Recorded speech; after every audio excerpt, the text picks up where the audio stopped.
Holidays-nale, adu namma GT Holidays da. GT Holidays, South India's #1 travel brand. You know you are special when you're with GT Holidays. Suman கவி, கரூர் விவகாரத்தை எப்படி எதிர்கொள்ளப் போகிறார் விஜய் அப்படிங்கிறது தலைப்பு. இப்போ அடிப்படையில் நமக்கு என்ன பிரச்சனை அப்படின்னு பார்த்தீங்கன்னா, விஜய் ஒரு குற்றவாளி A1 அப்படி என்று சேர்க்கப்பட வேண்டும் அப்படிங்கிற கருத்தை சார் அவர்கள் முன்வைத்தார்கள். அப்படி சேர்க்கப்படுவதற்கு ஏன் அதை முன்வழியவில்லை, அதை ஏன் சேர்க்கலை அப்படிங்கிற குற்றச்சாட்டுகளை அரசு மீது வைக்கிறீங்க. ஆனால் இதையெல்லாம் அதாவது விஜய் என்ன செய்ய போகிறார் அப்படின்னு சொல்லி நாம் அது மேலே ஒரு கரிசனத்தோடு, அதாவது இங்கே இருக்கக்கூடிய ஊடகங்களின் பொதுவான தன்மை என்னவா இருக்குன்னா, விஜயின் கையெறு நிலையை அல்லது விஜயை பாதுகாப்பதற்கான வார்த்தைகளை அதான் எப்படி எதிர்கொள்ள போகிறார், என்ன செய்ய போகிறார் அல்லது விஜயின் நிலைப்பாடு என்னங்கிறது வேற, எப்படி எதிர்கொள்ள போகிறார் ஐயோ அப்படிங்கிற மாதிரியான ஒரு புள்ளியில் தான் அந்த வார்த்தை. இதுல ஐயோ எல்லாம் சேர்க்கல சார். அதாவது அரசு ஒரு அதுக்குள்ள அப்படிதான் இருக்குது, ஒரு உள்ளுணர்வான பாசம் விஜய் மீது இருக்கிறது.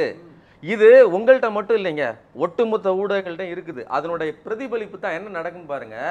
விஜயை ஆக்ஷன் எடுத்தா விஜய்க்கு பிரச்சனை ஆயிருமோ அல்லது ஏன் தயங்குகிறார்கள் அப்படின்னு சொல்லி அரசு மீது குற்றச்சாட்டை வைக்கிற நாம ஒவ்வொரு இடத்துலையும், இதுக்கு முந்தைய பேச்சுக்களில் எல்லா இடத்துலையும், ஏன் சார் அமித்ஷா வரும்போது இவ்வளவு கெடுபிடி பண்ணுவீங்களா, எனக்கு ஏன் இடம் தர்றதுக்கு மறுக்கிறீங்க, ஏன் இவ்வளோ நெருக்கடி கொடுங்க, நீங்கள் மோடிக்குன்னா இப்படிலாம் இடம் தர மறுப்பீங்களா, இப்படிலாம் நெருக்கடி கொடுப்பீங்களா. அதாவது நீங்கள் வந்தால் அமித்ஷாவோட அதிகமான கூட்டம் வருகிறது அல்லது நீங்கள் அந்த மாதிரியான ஒரு கூட்டத்தை வரவழைப்பதற்கு தாமதமாக வருகிறீர்கள், கூட்டத்தை அதிகமாக கூட்டுறீங்க. இந்த குற்றச்சாட்டை எல்லாம் விஜய் மேலேயோ விஜய் டீம் மேலேயோ நாம் வைக்காமல், விஜய் சொல்கிற அந்த நெரேஷன் இருக்குல்ல, I am only the rivalry, நான் ஒருவர் தான் அவரை எதிர்ப்பவர், அதாவது ஆட்சி எதிர்ப்பவர், மற்றவர்கள்லாம் இங்கே டம்மிங்கிற மாதிரியான நெரேஷனுக்கு நாம் சுதி சேர்க்கிற மாதிரி, விஜயை பார்த்து அஞ்சுகிறதா அரசு, விஜயை பார்த்து பின்வாங்கி விட்டார்களா, அல்லது ஒருவேளை தடியடியோ அல்லது போலீஸ் ஒடுக்குமுறையோ நடந்தால் விஜயை ஒடுக்குகிறார்களா, விஜய் நசுக்கப்படுகிறாரா, இப்படிங்கிற கேள்வியெல்லாம் நாம் கேட்கறதுனால தான் அது ஒன்று. அதுக்கப்புறம் அவர் ஆமாம் எல்லாத்தையும் அதை அஞ்சுகிறது இல்லைங்க, பாதுகாக்கிறதா ஊடகங்கிறத கேள்வி எனக்கு. ஏன்னா நான் ஒரு ஊடகவியலாளன் தான்.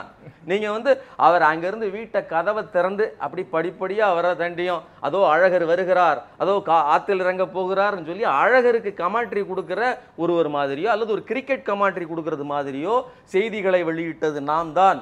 இன்னைக்கும் விஜய் மேலே எந்த குற்றச்சாட்டு வந்துடக்கூடாது, அப்படி வந்தால் கூட ஏன் நீங்கள் அஞ்சுகிறீர்கள்னு கேட்குறமே தவிர, ஏன் பாஜக உடனடியாக ஒரு டீம் அமைச்சு வந்து நின்றுக்கிட்டு அவர்கள் சொல்லுகிற ஒரு கான்ஸ்பைரசி தியரியை, ஆமாம் ஏதோ ஒரு தப்பு நடந்திருக்குன்னு சொல்லிட்டு என்ன ஆதாரத்தை வைத்து அந்த நடிகையின் தலைமையிலான ஹேமா மாலினி தலைமையிலான அறிக்கையை எப்படி ஒரு நாளில் தயாரித்தார்கள்? இல்ல நடிகை தானங்க முன்னாடி, நடிகை தானங்க முன்னாடி, அவங்க என்ன டெசிக்னேஷன் இல்ல விஜய் பாப்பாங்க ஓகேங்களா, அப்பயே நீங்க அவங்க இதுவா ரசிகையாங்கிறது பிள்ளை பிரச்சனை. சுமன் கவி சார், சரியா தவிர பாஜக அண்ணாமலை அடுத்த நிமிடமே விஜய்க்காக அப்படி நிக்கிறாரு. ஏன் இன்னைக்கு முதற்கொண்டு அயோத்தி மண்டபத்தினுடைய கவுன்சிலரா இருக்கக்கூடிய உமா ஆனந்த் போய் தானே விஜய்க்காக சிபிஐக்கு மாற்ற வேண்டும் சொல்றாரு. சோ இப்படி எல்லாம் மக்களுக்கு நீதி கிடைக்கணும், 41 பேர் மரணத்திற்கு உண்மையான நீதி கிடைக்கணும் அப்படின்னு சிபிஐக்கு போகல. இல்ல அப்படி இல்ல இல்ல அப்படிப்பட்ட என்ன அக்கறை பாஜகவுக்கு? எந்த செருப்பு எறிஞ்சவங்க யாருன்னு தெரியணும். இப்ப வரைக்கும் பிரேமலதா விஜயகாந்த் கேக்குறாங்க, செருப்பு எறிஞ்சது யாரு, அவங்க மேல வழக்கு பதிவு செஞ்சிருக்கீங்களா, அவங்கள கைது பண்ணிருக்கீங்களா? இல்ல செருப்பு எறிஞ்சது யாரு, ஜெனரேட்டர் ஆஃப் பண்ணது யாரு, கத்தி வச்சு குத்துறாங்களா, ஸ்ப்ரே அடிச்சாங்களா அப்படிங்கிற கேள்விகளை எல்லாம் பொது வெளியில ஒரு ப்ரொபகேண்டாவா ஒரு பிரச்சாரமாக விஜய் தரப்பிலிருந்து வைக்கப்பட்டது. இதுவரைக்கும் கேட்டது பிரேமலதா விஜயகாந்த், தேமுதிகவுடைய பொதுச் செயலாளர் கேக்குறாங்க. எல்லா மீடியாக்கள் தன்னுடைய நடுநிலையை தாண்டி, நான் என்ன சொல்றேன் ஒண்ணு இல்லைங்க, நேத்து இல்ல என்னன்னா பிரேமலதா விஜயகாந்த் கேக்குறாங்க ஏன் கைது பண்ணலன்னு கேக்குறாங்க. அப்ப கைது பண்ணனும்னா சிபிஐ விசாரணை போனா தான முடியும். இல்ல ஒரு நிமிஷங்க, விஜய் நேத்து அதாவது இந்த 10 நாள் ஆயிருங்க ஒரு சாரி, அதாவது இந்த நடவடிக்கைக்கு அடுத்து நான் ஊருக்கு நான் அவங்கள போய் பார்க்க போறேன்னு முடிவெடுக்கிறதுக்கு 10 நாள், பதில் சொல்றதுக்கு 2 நாள், இத்தனை லேக் நான் என்ன சொல்றேன், உடனடியாக பத்திரிகையாளர்கள் கொண்டு போய் மேடையை அதான சோமு சொன்னாரு, சொல்வதற்கு கூட தகுதி தமிழ்நாடு காவல்துறையினுடைய பிரச்சனையில இருக்கக்கூடிய கள்ளக்குறிச்சிக்கு முதலமைச்சர் இன்னும் போகல அப்படிங்கிறது சோமு தூக்கத்துல சொன்னாரா? இன்னைக்கு வரைக்கும் தன் மீது உள்ள பிரச்சனை தன் தலைமையில இருக்கக்கூடிய இல்ல காவல்துறை வீடியோ காலில் பேசுபவர் இல்ல வீடியோ காலில் பேசுபவர் இல்ல வேண்டாம். சோமு வச்ச குற்றச்சாட்டு காவல்துறையினால முதலமைச்சர் கண்ட்ரோலர் கூட காவல்துறையினால ஏற்பட்ட பிரச்சனையில கள்ளக்குறிச்சி மரணம் இன்னைக்கு வரைக்கும் ஏன் போகலன்னு சோமு கேக்குறாரு. நான் என்ன சொல்றேன், நான் இந்த கட்சிகள் எல்லாம் மோசங்க, நான் ஒரு தேவதூதன், நான் இந்த இருக்கிற பொல்யூஷனை விட நான் நல்ல கட்சியா வர்றேன்னு சொல்றீங்க. நீங்க என்ன சிறப்பை செஞ்சீங்க? திமுக தப்பு பண்ணுச்சு, திமுக தப்புன்னு ஒத்துக்கிறீங்களா? நீங்க 41 பேரை சாவடிக்க காரணமா இருந்த குற்றவாளி ஒத்துக்கிறீங்களா? இல்ல திமுக தப்புன்னு காரணமா இருந்த குற்றவாளி பேசக்கூடாது, வாய் மூட்டு கேட்கணும். நான் என்ன சொல்றேன், அவர்கள் மேல் குற்றம் ரெண்டாவது பட்சம், நீங்க ஆளுகிற அரசு மேல் சொல்கிற குற்றம் ரெண்டாவதுங்க. விஜய் குற்றவாளியா இல்லையா அதை சொல்லுங்க, அது நீங்க தார்மீக சொல்லுங்க. நீங்க வந்து கேஸுக்கு போகலாம். சதீஷ் ப்ளீஸ், நீதிமன்றம் சொல்லிச்சா விஜய் குற்றவாளின்னு? நீதிமன்றம் சொல்லிச்சா?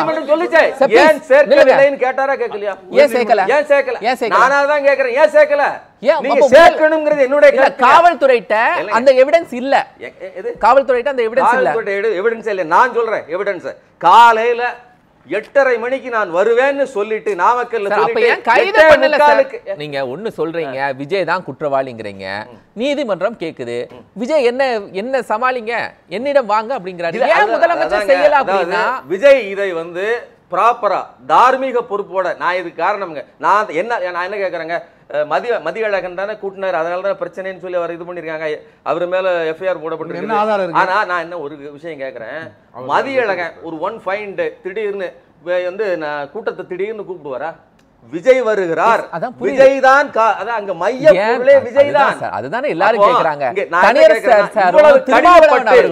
பாதுகாக்க வேண்டிய தேவை ஏன் ஊடகங்களுக்கு வருதுன்னு கேக்குறேன். ஏன் முதலமைச்சருக்கு வருதுன்னு கேள்வி கேக்குறாரு சும்மனும். அதுதான் இப்ப விஜய் முதலமைச்சர் குற்றம் சாட்டுறீங்க. திமுக நீங்க ஊடகங்களை சோமு கேக்குறாரு, திருமாவளவன் கேக்குறாங்க, இன்னைக்கு தனியரசு சார் அதுக்கான போராட்டம் நடத்துறாரு. ஆனா முதலமைச்சர் அது சம்பந்தமா அமைதி காக்குறாரு. 41 பேர் செத்த ரத்த கடை படிந்திருக்கிறது. இத நாங்க வந்து ப்ரோமோ போட்டு தூக்கிட்டு போய் விஜயை காமிச்சது பற்றியோ, இன்னைக்கு நீங்க அது உண்மையாக இருந்தால், நீங்க சொல்லக்கூடியது உண்மையா இருந்தா விஜய் தான் குற்றவாளினா முதலமைச்சர் இன்னைக்கு அது சார்ந்த நடவடிக்கை எடுத்திருப்பார். இல்ல விஜய் குற்றவாளி நாம சொல்லுங்க, முதல்ல பொறுப்புதாரியா இல்லையா? குற்றவாளி தான் இல்ல, முதல்ல நிரூபிக்கப்படட்டுங்க, அதை தாண்டி விட்டு என்னுடைய தரப்பில் இருந்து விஜய் தான் குற்றவாளி, நான் வந்து முதல்வராவோ எனக்கு பவர் இருந்தாலும் நான் அதை செய்வேன். அதை ஏன் அவங்க செய்யலைங்கிறது அவங்களுடைய அப் டு டே இருக்குது. அதுல வந்து பாஜக எப்படி பாதுகாக்கிறது அதுக்கு நான் ஆதாரங்களை அடிக்கிட்டேன். இதுக்கு மேல உங்களுக்கு சொல்லணும் இல்ல, விஜய் ஒரு 40 பேர் சாவதுக்கு காரணமான குற்றவாளி, இது என்னுடைய கருத்து. மற்றபடி அதுக்கு ஆதாரம் இருக்கா இல்லையா? எங்க விஜய்னு ஒரு நபர் இல்லாமல் இவ்வளவு பெரிய கூட்டம் கூடி இருக்குமா? ஒன்று தாமதமாக போனது என்ன குற்றமா இல்லையா? சொன்ன டைம் என்ன? 8:45 மணிக்குன்னு சொல்லிட்டு 8:45 மணிக்கு நாமக்கல் வரேன்னு சொல்லிட்டு 8:45 மணிக்கு தான் வீட்டில் இருந்தே கிளம்புகிறார். 11:30 மணிக்கு நான் வந்து கரூர் வரேன்னு சொல்லிட்டு 7:45 மணிக்கு தான் கரூருக்கு வந்து சேருகிறார். இதெல்லாம் எவ்வளவு பெரிய ஒரு அஃபென்ஸ். இதே மாதிரியான அதாவது திட்டமிட்ட ஒரு மேன்மேடு டிசாஸ்டர் அப்படிங்கிற வார்த்தையை செந்தில்குமார் அவர்கள் சொல்லியிருக்காரு. இதுக்கு மேல நான் என்ன சொல்லணும்? நான் ஏதோ சொல்லணும் கேக்குறீங்க. இன்னைக்கு ரீகால் பெட்டிஷன் போட்டிருக்கீங்க உங்க கட்சியில இருந்து. ஏன் கட்சி இல்லைங்க, நீங்க உங்க கட்சியில இருந்து நீங்க அவங்கள போடுங்க. நான் என்ன சொல்றேன், உங்களுக்கு பாஜகவின் முழு ஆதரவு இருக்குது, அதோட வெளிப்பாடு தான் ஹேமா மாலினி அறிக்கை வந்தது. பாஜக மட்டும் இல்ல, உங்களுக்கு இதுவரைக்கும் பாஜக தரப்பில் இருந்து ஒரு எதிர்ப்பு இல்ல. நீங்க சூரிய பிரகாசம் from காங்கிரஸ் இன்னைக்கு இப்ப ஜஸ்டிஸ் செந்தில்குமார் போட்ட அந்த பில்லுல இவங்க சொல்ற ஆர்டர்ஸ் தாவேகாவுக்கும் பாஜகவுக்கும் என்ன தொடர்பு இருக்கு அத முதல்ல சொல்லுங்க. நீங்க ஒரு தாவேகாக்காரரா? தாவேகாவுக்கும் பாஜகவுக்கும் இல்லையா? அப்படி பேசுறீங்க. இவ்வளவு நேரம் நீங்க உண்மையை பேசுறீங்க, அத பேசுங்க. ஓகேங்களா? தாவேகாவுக்கும் பாஜகவுக்கும் என்ன தொடர்பு? இதுவரைக்கும் நான் என்ன சொன்னேன், ஜோசப் விஜய் எப்ப ஆர்எஸ்எஸ் காரரா மாறினாரு, எப்ப நாக்பூர் ஆளா மாறினாரு? இன்னொன்னு, செத்தவங்க 40 பேர்ல எத்தனை பேர் இந்துக்கள்? பாஜக எப்போது என்ன பண்ணும், ஒரு கொலையோ ஒரு மரணம் நடந்தா அது இதோட எத்தனை பேர் சார் உயிர்கள் சார். இல்ல இல்ல, அது அப்படியே மதசாயம் பூச வேண்டாம் சார். இல்ல அதுக்குள்ள யாரும் மதசாயம் பூசல, நம்ம மதசாயம் பூசல. இல்ல பாஜக அப்படி தான பேசும், ஊடகவியலாளர் அப்படிதான் பேசும். இல்ல இல்ல இல்ல இல்ல அத பேச தான் வைப்பாரு அவரு. ஜஸ்டிஸ் இல்ல ஜஸ்டிஸ் செந்தில்குமார் லாவண்யாங்கிற மாணவி இறந்த போது அது குடும்ப பிரச்சனையினால இறந்தத அது மதச்சாயம் பூசியது யார்? இந்த சம்பவத்துக்கு இந்த சம்பவத்தில் ஏன் பாஜக அப்படி ஒரு கேள்வியை எடுக்கல? அது ஏன்னா பாஜகவின் அரவணைப்பில் இவர்கள் இருக்கிறார்கள். அடுத்த நிமிஷமே அண்ணாமலை நடவடிக்கை எடுக்கல. அதனால முதலமைச்சர் நடவடிக்கை இல்ல. அதனால முதலமைச்சர் நடவடிக்கை எடுக்கிறதுக்கு எனக்கு தெரியாதுங்க. நான் கிட்ட இருந்து பார்க்கல. முதலமைச்சர் ஏன் எடுக்கவில்லைங்கிறது எடுக்கணுங்கிறது என்னுடைய நிலைப்பாடு, எடுக்கணுங்கிறது தான் தலைவரோட நிலைப்பாடு. அதை தவிர ஏன் எடுக்க வேண்டிய குற்றவாளியை பக்கத்துல வச்சுட்டு நீங்க உட்கார்ந்து பேசிட்டு இருக்கீங்க? அவருக்கு ஆதரவு கொடுத்து சோமு ஒன்னு சொல்றாரு, அடிப்படை அறிவு பொய்யற்க பொய்த்தபின் தன்னெஞ்சே தன்னை சூடு. நான் என்ன சொல்றேன், விஜய்க்கு தன்னெஞ்சு சுட வேண்டாமாங்க கேள்வி.